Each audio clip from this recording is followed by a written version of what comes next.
Hello, मेरा नाम है सौम्या सुमन और आप देख रहे हैं लिटोपिया द लैंग्वेज यूटोपिया।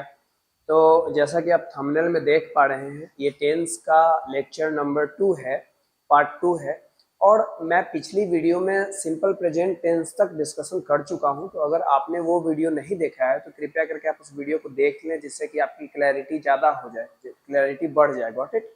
तो आज हम बिना टाइम वेस्ट किए सिंपल पास्ट टेंस की तरफ बढ़ेंगे। जैसे कि आप जानते हैं, हम पूरी सिंपल फैमिली को एक बार में ही पढ़ रहे हैं। Got it? तो आज हम पढ़ने वाले हैं सिंपल पास्ट टेंस से। तो सिंपल पास्ट टेंस क्या होता है? Got it? तो सिंपल पास्ट टेंस का जरा हम पहले इसके नाम को समझने की कोशिश करते हैं, जिससे कि मेरे लिए इजी हो जाए। तो सिंपल पास्ट टेंस यानी सामान्य भूतकाल। ओके, सामान्य भूतकाल। तो आप देखिए, भूतकाल का मतलब क्या होता है कि वो टाइम जो टाइम बीत चुका है। तो आप यहाँ पे बीते हुए टाइम की बात कर रहे हैं। तो जरा हम समझ ले कि सिंपल पास्ट टेंस का सबसे पहले हम समझे कि इसके यूजेस क्या होंगे। तो इसके यूजेस कुछ नहीं है, बहुत सिंपल है। आपको यूजेस अगर याद नहीं भी होते हैं तो कोई बुरी बात नहीं है। तो यूजेस पहले लेकिन हम समझ लेते हैं नॉलेज के लिए। तो यूजेस जो होते हैं, पहला तो कि आपकी पास्ट की हैबिट्स। जैसे मैं रोज सुबह 6 बजे उठता था, तो आप अभी 6 बजे नहीं उठते हैं, आप उठते थे, है ना? तो ये पास्ट की हैबिट है, आप रोज ऐसा करते थे। या कोई जनरल बात, लेकिन वो जनरल बात कहाँ की होनी चाहिए? तो ये जनरल बात ऑफ कोर्स पास्ट की होनी चाहिए। बस यही सिंपल यूजेस है, इससे ज्यादा आपको जानने की जरूरत नहीं है। तो यूजेस अगर आप समझ गए होंगे, सिंपल बात है। यहाँ पे आप सिंपली पास्ट की बात करते हैं, बीते हुए समय की बात करते हैं। Got it? हम आगे बात करेंगे। सिंपल पास्ट का यूजेस हम पढ़ चुके हैं। तो यहाँ पे ज्यादा इंपॉर्टेंट क्या है? तो ज्यादा इंपॉर्टेंट है स्ट्रक्चर क्या होता है। तो चलिए स्ट्रक्चर की तरफ चलते हैं। स्ट्रक्चर्स, आपको पता है स्ट्रक्चर्स में हम पहले बात कर चुके हैं कि हम 4 प्रकार के सेंटेंसेस के स्ट्रक्चर्स को बनाते हैं। तो इसमें पहला प्रकार था, जैसे कि आप पिछली वीडियो से जानते हैं, पहला प्रकार था affirmative means, you know that affirmative means positive sentence. Okay, तो पॉजिटिव सेंटेंस जो होता है, मैं आपको जरा बता चुका हूं कि पॉजिटिव सेंटेंस बनाते वक्त पूरे के पूरे सिंपल फैमिली की ही एक बड़ी सी प्रॉब्लम है कि ये लोग अपने हेल्पिंग वर्ब को भगा देते हैं। राइट? तो हेल्पिंग वर्ब क्या है, मेन वर्ब क्या है, ये सवाल आ गया। तो चलिए ये जान लेते हैं, क्योंकि आप ये स्ट्रक्चर्स बिना उस नॉलेज के नहीं बना पाएंगे। तो आ जाइए, मेन वर्ब जो आपका है और जो आपका हेल्पिंग वर्ब है वेट अ मिनट, थोड़ा मैं पेन का देख लूं क्या हो गया इनको। सब सही है। तो मेन वर्ब जो है यहाँ पर वर्ब टू लगता है और हेल्पिंग वर्ब जो है वो डिड लगता है। Okay, main verb two and helping verb did. आपने पिछली वीडियो में देखा था, सिंपल प्रेजेंट में डू या डज लगता था और सिंपल पास्ट में डिड लग रहा है। तीनों सेम फैमिली के हैं, डू, डज और डिड, तीनों सेम फैमिली के हेल्पिंग वर्ब्स हैं। Got it? यहाँ पे मेन वर्ब में वर्ब टू लगता है। अब जरा वर्ब टू के बारे में एक खास बात जान लीजिए कि वर्ब टू होता क्या है। अब वर्ब टू आ गया है, तो यहाँ पे हम थोड़ी साइड में वर्ब टू के बारे में समझ लेते हैं। ओके, वर्ब टू, इसको हम लोग पास्ट फॉर्म बोलते हैं वर्ब का। मतलब ये स्पेशली वर्ब का पास्ट फॉर्म है। पास्ट फॉर्म मतलब क्या? वर्ब का वो रूप जो आपको ये बताता है कि मैं अभी बीते हुए समय की बात कर रहा हूं, ये बताता है कि मैं भूतकाल में हूं। तो सोचिए, स्पेशली इसी टेंस के लिए ये वाला वर्ब है ही, ये बताता ही इतना है कि मैं बीते हुए समय की बात कर रहा हूं। तो इसलिए पूरे टेंस में वर्ब टू सिर्फ और सिर्फ सिंपल पास्ट में ही यूज होता है। ये सिर्फ और सिर्फ सिंपल पास्ट में ही यूज होता है और कहीं यूज नहीं होता है वर्ब टू। सिंपल पास्ट को छोड़ करके ये और कहीं पे भी वर्ब टू यूज नहीं होता है, स्पेशली सिर्फ यहीं पे यूज होता है।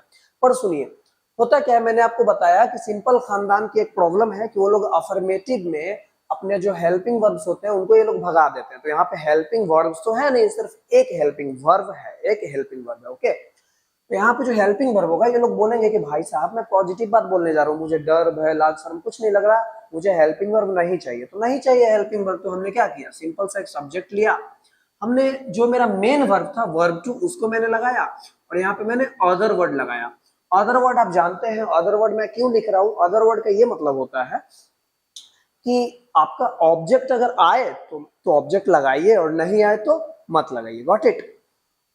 अब जरा मैं बात कर लूं कि अदर वर्ड तो लिख दिया मैंने, अब थोड़ा मैं बात कर लेता हूं। अभी तक आप इतना वर्ब टू के बारे में जान गए हैं कि वर्ब टू पास्ट फॉर्म होता है। अब ये दिखता कैसा है, तो देखिए जनरली आपको वर्ब टू के अंदर दिखेगा लास्ट में डी लगा हुआ, ईडी लगा हुआ, ओके, एन लगा हुआ, ईएन लगा हुआ, टी लगा हुआ, ये सारी चीजें आपको वर्ब टू के अंदर दिखेंगी। तो ये सारी चीजें दिखेंगी जनरली। बहुत सारे केसेस में वर्ब टू में कोई चेंज नहीं आता है, जैसे कि आपने ये फेमस एग्जांपल देखा होगा, ये कट कट कट वाला। यहाँ आपको पता है ये कट वर्ब 1 है, ये कट वर्ब 2 है, और ये कट वर्ब 3 है। तो यहाँ पे कोई चेंज ही नहीं आया। तो जनरली वर्ब टू जो होता है जनरली ऐसा दिखता है कि उसके लास्ट में डी, ईडी, एन, ईएन या टी लगा हो। नहीं तो कुछ इरेगुलर फॉर्म्स भी हैं, तो उसके बारे में हम प्रैक्टिस करेंगे तो ठीक हो जाएगी। आप अभी जनरल पे चलिए। ओके, तो वर्ब टू जो होता है ऐसा दिखता है। अब देखिए इसका मैं एक एग्जांपल लिख दूं, जैसे मैं बाजार गया, तो आई वेंट टू मार्केट। यहां देखिए अदर वर्ड के जगह पे ये मार्केट है, ये आपको पता है ये प्रीपोजिशन है, और ये वर्ब टू है, और ये आपका सब्जेक्ट है। आपको पता है गो का वेंट होता है वर्ब टू, तो ये गो का वेंट कैसे हो गया, तो यहाँ कोई रूल रेगुलेशन फॉलो नहीं हुआ है, यहाँ पे ये इरेगुलर फॉर्म है। ठीक है, आगे आते हैं निगेटिव के स्ट्रक्चर पे। अब जब निगेटिव बनाना होता है तो इन लोगों को डर भय लाज शर्म सब कुछ लगने लगता है। तो ये लोग बोलते हैं कि भाई साहब अब तो हमें हेल्प चाहिए, अब तो हमें ये डिड चाहिए।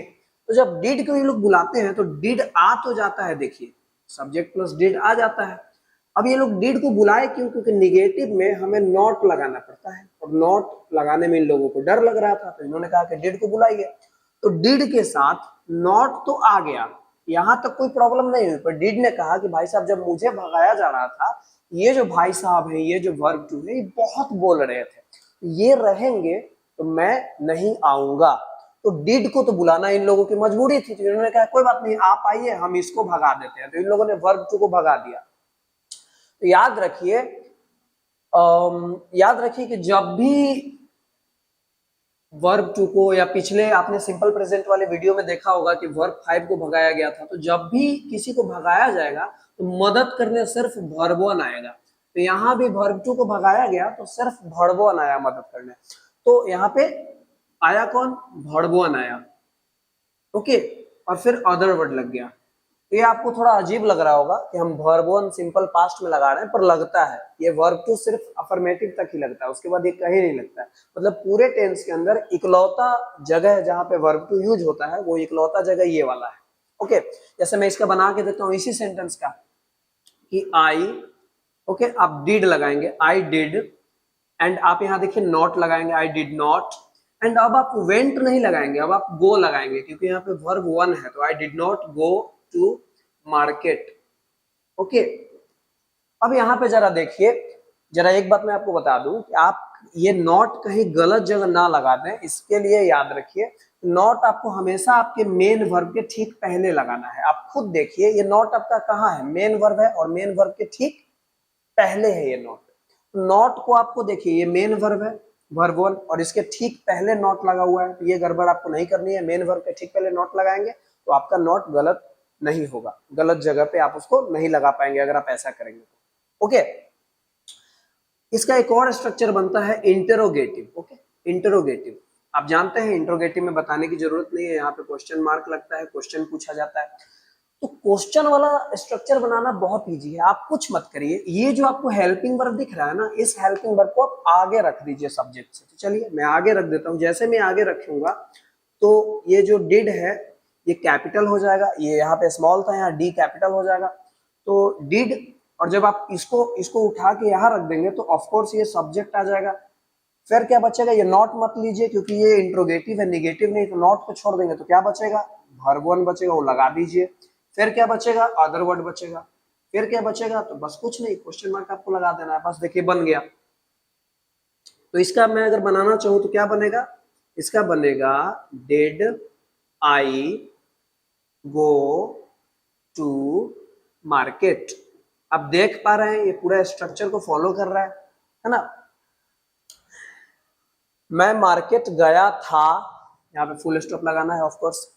मैं मार्केट नहीं गया था, क्या मैं मार्केट गया था। ओके, एक और स्ट्रक्चर होता है, उसके लिए जगह नहीं है, थोड़ा मैं जगह बना लूं। ओके, ये देखिए, एक होता है, एक मिनट, एक होता है interrogative negative. Okay, interrogative negative क्या होता है, देखिए पहले से आपके पास इंट्रोगेटिव का स्ट्रक्चर है, आपको सिर्फ निगेटिव ही तो जोड़ना है, निगेटिव यानी नॉट जोड़ना है, तो कुछ नहीं, आपको मैं सिखा चुका हूं, नॉट आप मेन वर्ब पे ठीक पहले लगा दीजिए, बात खत्म। तो हम ऊपर वाला सेम स्ट्रक्चर छापेंगे, देखिए डिड प्लस सब्जेक्ट, बस अब मुझे याद है कि मेरा मेन वर्ब जहां पे आने वाला है उससे ठीक पहले मैं नॉट लगा दूंगा, तो यहाँ पे मैं नॉट लगा दूंगा। फिर देखिए, फिर वर्ब वन, फिर अदर वर्ड, फिर क्वेश्चन मार्क। ओके, खत्म, बस स्ट्रक्चर खत्म, इतनी ही बात थी। देखिए मैं इसका एग्जांपल लिख दूं, क्या होगा, did I not go to market, क्या मैं बाजार नहीं गया था। तो यहाँ पे मतलब देखिए क्वेश्चन भी पूछा जा रहा है और इसके अंदर नॉट भी आ रहा है। तो ये जो पूरा स्ट्रक्चर मैंने लिखा ये बड़ा आसान है, बस आपको सिर्फ ये दो बातें याद रखनी है, सिर्फ ये दो बातें कि मेन वर्ब क्या होता है और हेल्पिंग वर्ब क्या होता है। तो याद रखिए, सामान्य भूतकाल के लिए यानी सिंपल पास्ट के लिए मेन वर्ब होगा वर्ब टू और हेल्पिंग वर्ब होगा डिड। गॉट इट, बड़ा आसान है। ओके, आप समझ गए होंगे, मैंने आपको एग्जांपल्स भी दे दिए। ओके, तो जैसे इसको पढ़ाया जाता है जनरली ऐसे, अब आपने देखा पिछले वीडियो में, आपने देखा कि जब मैंने सिंपल प्रेजेंट पढ़ाया था, तो पिछले वीडियो में आपने देखा कि जब मैंने डू या डज लगाया तो V5 को भगा दिया गया था और वहां पे V1 आ गया, और यहाँ पे आपने देखा कि जैसे ही मैंने डिड लगाया वैसे ही V2 को भगा दिया गया और V1 आ गया। तो लोग ऐसे याद रखते हैं कि जहां पर भी ये डू डज और डिड लगता है ना, वहां पर सिर्फ और सिर्फ V1 लगता है, ऐसे आप याद रखते हैं। पर ये जनरल तरीका है, मैंने आपको अपने तरीके से बताया है कि क्यों भागा क्यों नहीं भागा, तो आपको ये थोड़ा ज्यादा रिलेटेबल लग रहा होगा। आई होप कि आप ये समझ पाए होंगे, यही है आपका सिंपल पास्ट टेंस। चलिए हम आगे बढ़ते हैं सिंपल फ्यूचर की तरफ। गॉट इट, हम आगे बढ़ते हैं सिंपल फ्यूचर की तरफ, आ जाइए। अब हम सिंपल खानदान में अंतिम जो मेंबर है उसको पढ़ रहे हैं। सिंपल खानदान में जो लास्ट मेंबर है वो है सिंपल फ्यूचर। ओके, इसका आप नाम जानते हैं, इसको हम बोलते हैं सामान्य भविष्यत काल। गॉट इट, इसको हम बोलते हैं, मैं यहां लिख देता हूं नाम, सामान्य भविष्यत काल। ओके, ये इसका नाम है हिंदी में, सिंपल फ्यूचर टेंस, सामान्य भविष्यत काल। आप जब ये नाम सुनते हैं सामान्य भविष्यत काल, तो मुझे बताइए कि आपको क्या समझ आता है। तो बड़ा आसान है यहाँ पे समझना, बड़ा आसान है समझना कि ऑफ कोर्स यहाँ पर भी ऐसे समय की बात हो रही होगी जो समय अभी आने वाला है, मतलब भविष्य यानी आने वाले समय की बात हो रही होगी। ठीक है, ठीक है। तो यहाँ पे यूजेस अगर कोई आपसे पूछे कि इसका इस्तेमाल कहाँ होता होगा, ऑफ कोर्स है ना, भविष्य में आप कुछ करने वाले हैं, भविष्य में कोई आपकी आदत होगी या कोई भी ऐसी जनरल बात फ्यूचर की, तो आप यहाँ पे उसका यूज कर सकते हैं। तो ये यूजेस मैं बार बार कह रहा हूँ कि ज्यादा इंपॉर्टेंट नहीं है। एग्जाम में जो आपके क्वेश्चंस होते हैं वो स्ट्रक्चर से बनते हैं, तो मैं डायरेक्ट चलता हूँ स्ट्रक्चर्स की तरफ, लेकिन उससे पहले मैं आपको थोड़ी दो चार कहानियां बताना चाहूंगा। देखिए, आप मान के चलिए, जरा टाइम का फ्लो समझिए। हम भले ही टेंस को ऐसे पढ़ते हो कि पहले हम प्रेजेंट पढ़ते हैं, फिर हम पास्ट पढ़ते हैं और फिर हम फ्यूचर पढ़ते हैं। पर एक्चुअल में टाइम का ये जो फ्लो है, ये जो फ्लो है, ये फ्लो गलत है। टाइम का फ्लो, ये वाला फ्लो गलत है। टाइम का ये वाला फ्लो क्या है, गलत है। असल में टाइम का फ्लो क्या होता है कि पहले कोई पास्ट बीत चुका होगा, फिर अभी हम प्रेजेंट में जी रहे हैं, और फिर कोई फ्यूचर आएगा। व्हाट इट, फिर कोई फ्यूचर आएगा। तो ये वाला जो फ्लो है, ये वाला जो फ्लो है, ये वाला फ्लो सही है, और ये वाला जो फ्लो था ये क्या है, ये वाला फ्लो गलत है। तो हुआ क्या, देखिए आप इसको मान लीजिए कि ये सारे मेंबर्स सिंपल खानदान के हैं। ओके, एक सेकंड के लिए आप इसको मान लीजिए। जब आप मान लेंगे तो मानिए कि सिंपल पास्ट यानी ये दादाजी होंगे, और इनके बेटे यानी ये प्रेजेंट वाले पापा होंगे, और ये फ्यूचर वाले जो है ये इनके बेटे हैं, प्रेजेंट के बेटे। तो हुआ क्या, फ्यूचर जो था ना उसने देखा कि भाई साहब मेरे दादाजी भी वही काम कर रहे हैं, मतलब अपने हेल्पिंग वर्ब को भगा दे रहे हैं, है ना। इन्होंने किसको भगाया था, पास्ट वालों ने, इन्होंने डिड को भगा दिया था। तो इनको आपने देखा कि खामियाजा भुगतना पड़ा, वर्ब टू को भगा के हमें वर्ब वन लगाना पड़ा। प्रेजेंट वालों में भी हमने देखा था, यहाँ पे जरा मैं यहाँ पे बता दूं कि प्रेजेंट वाले में मैंने देखा था कि डू या डज को इन लोगों ने पॉजिटिव सेंटेंस में भगा दिया, और फिर हमें क्या करना पड़ा, V5 को भगाना पड़ा, और वहां पे V1 लास्ट में बचा, राइट, इसको भगाना पड़ा था। तो कहां से भगा रहे हैं ये लोग, पॉजिटिव सेंटेंस से, पॉजिटिव सेंटेंस से ये लोग भगा देते हैं। तो हुआ क्या, फ्यूचर ने देखा ना कि भाई साहब हुआ क्या इसके साथ कि इसका जो मेन वर्ब था ना फ्यूचर का, वो V1 था पहले से। अब देखिए आपको मैं समझाता हूँ जरा, मतलब पहले मैं यहाँ लिख दूं, आपको एक बात पता चल गई यहाँ से कि जो मेरा मेन वर्ब है वो मेरा क्या है, फ्यूचर के लिए V1 है, V1 है। तो फ्यूचर ने कहा कि अरे भाई मेरा तो मेन वर्ब भी V1 है, तो अगर मैं इसी को भगा देता हूं, तो जब बाकी लोगों को भगाया जा रहा है, जैसे V2 को भगाया जा रहा है तो मदद करने V1 आ रहा है, V5 को भगाया जा रहा है तो मदद करने कौन आ रहा है, V1 आ रहा है। तो अगर मेरे V1 को ही भगा दिया जाएगा तो मदद करने कौन आएगा, कोई नहीं आएगा। तो इसने सोचा कि भाई जब मेरे V1 को भगा दिया जाएगा, है ना, तो मेरा मदद करने कोई नहीं आएगा, तो मैं तो मर जाऊंगा। तो यहाँ पे फ्यूचर की जान पे बात आ गई। किस फ्यूचर की, सिंपल फ्यूचर की, सिंपल फ्यूचर के जान पे बात आ गई। इसको लगा कि भाई मैं तो एग्जिस्ट ही नहीं करूंगा। अगर मैंने अपने दादाजी और अपने पापा वाला जो जो काम है वो जारी रखा, तो कौन सा काम है, पॉजिटिव सेंटेंस से हेल्पिंग वर्ब को भगाने का काम। तो फ्यूचर ने कहा कि नहीं भाई, अब मुझे ये प्रथा, ये ट्रेडिशन बदलनी पड़ेगी। तो फ्यूचर ने कहा कि मेरे साथ अगर कोई जुड़ जाए, जैसे अब मैं स्ट्रक्चर्स अगर बनाना चालू करूं, अगर मैं स्ट्रक्चर्स बनाना चालू करूं, है ना, तो यहाँ पे ये क्या कह रहे हैं कि इन्होंने बोला कि अगर मैं अब स्ट्रक्चर्स बनाना चालू करूं, तो मैं ना पॉजिटिव सेंटेंस में अपने हेल्पिंग वर्ब्स को नहीं भगाऊंगा, मैं रखूंगा। ओके, पर अब इस फैमिली की रिस्पेक्ट इतनी खराब हो गई थी, इतनी इमेज खराब हो गई थी कि इनके साथ कोई आने वाला नहीं था। तो फ्यूचर को कहीं पे ना, मैं आपको बताता हूँ थोड़ा देखिए एक मिनट। तो फ्यूचर को कहीं पे दो कंडीशनल्स बैठे हुए मिले, कंडीशनल्स, ठीक है। इन दोनों का नाम था सैल और विल, ये दोनों मिले। तो असल में इनका इनका भी जो इमेज था वो बहुत खराब था। तो मेन बात है दोनों का इमेज खराब था। तो फ्यूचर इनके पास गए, बोले ना कि आप लोग मेरे साथ जुड़ जाइए, मैं आपको बहुत रेस्पेक्ट से रखूंगा। तो सैल विल ने कहा कि ना बाबा ना, आप तो सिंपल खानदान के हैं, आपकी इमेज तो बड़ी खराब है। तो फ्यूचर ने कहा कि नहीं, मैं आपके साथ एक कॉन्ट्रैक्ट साइन करूंगा, चाहे मैं सिंपल में रहूं या कंटिन्यूअस में रहूं, परफेक्ट में रहूं या परफेक्ट कंटिन्यूअस में रहूं, जहां जहां मैं जाऊंगा वहां वहां सैलविल को जो है इन्होंने कहा कि मैं आपको रखूंगा, मैं आपको भगाऊंगा नहीं। तो इसीलिए आप देखते होंगे कि जहां जहां आप फ्यूचर टेंस देखते होंगे ना, वहां वहां आंख बंद करके आप सैलविल जो है लगा सकते हैं, यानी सैलविल फ्यूचर टेंस से जाता ही नहीं है। जहां फ्यूचर टेंस वहां सैलविल। एक बात मैं बोलूं तो कि जहां फ्यूचर टेंस वहां सैलविल। क्यों ऐसा होता है कि जहां पे फ्यूचर टेंस है वहां पे सैलविल भी दिखता है? इसी कॉन्ट्रैक्ट के कारण कि इसको डर लग रहा था फ्यूचर को कि मैं तो मर जाऊंगा, तो इसीलिए इसने कॉन्ट्रैक्ट साइन कर लिया। तो इसीलिए हेल्पिंग वर्ब यहाँ पे क्या आया, अंततः सैलविल मान गया, तो हेल्पिंग वर्ब आपका यहाँ पे क्या आया, सैल और विल। तो आपको सिंपल फ्यूचर के लिए क्या मिला, मेन वर्ब V1 और हेल्पिंग वर्ब सैल या विल। तो चलिए इसको लगा के देखते हैं, बना के देखते हैं। ओके, तो यहाँ पे क्या बनेगा मेरा, सब्जेक्ट प्लस सैल या विल प्लस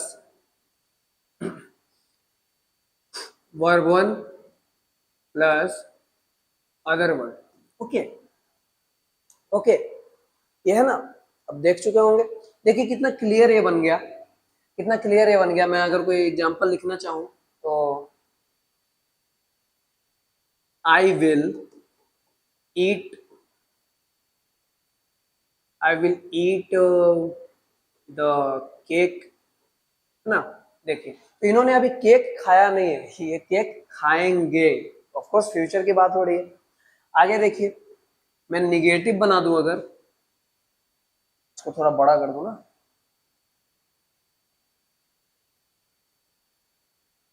मैं अगर निगेटिव बना दूं, क्या बनेगा निगेटिव? सब्जेक्ट प्लस शैल या विल। आपको पता है अब क्या करना है, कुछ नहीं, इसके ठीक पहले नोट लगा देना है, तो ऑफकोर्स आप यहाँ नोट लगा दीजिए और यहाँ भी1 लगाइए, यहाँ पे अदर वर्ड लगाइए, बात खत्म। देखिए आई विल नॉट, सी वाला मोहन में क्या हो रहा है,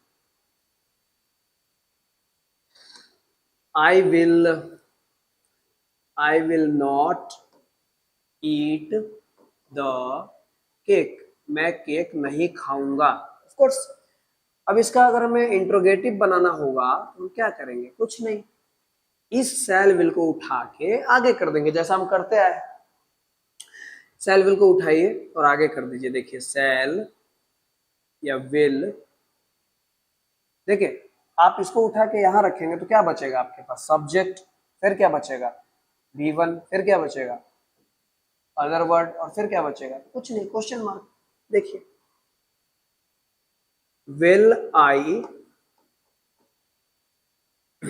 ईट द केक, ओके, क्या मैं केक खाऊंगा, और इंट्रोगेटिव निगेटिव। ओके, ये बनाना होगा तो आपको पता है अब क्या करना है, कुछ नहीं, सेम स्ट्रक्चर छापना है और बस नॉट लगा देना है मेन वर्ब के ठीक पहले। देखिए देखिए शैल और will plus subject plus not plus V1, तो यहाँ पे ऑफ कोर्स थोड़ा मैं इसको छोटा कर लूँ, plus of course plus other word. Okay, ऐसे इसका मैं बना के देखूं एग्जांपल तो क्या बनेगा, विल आई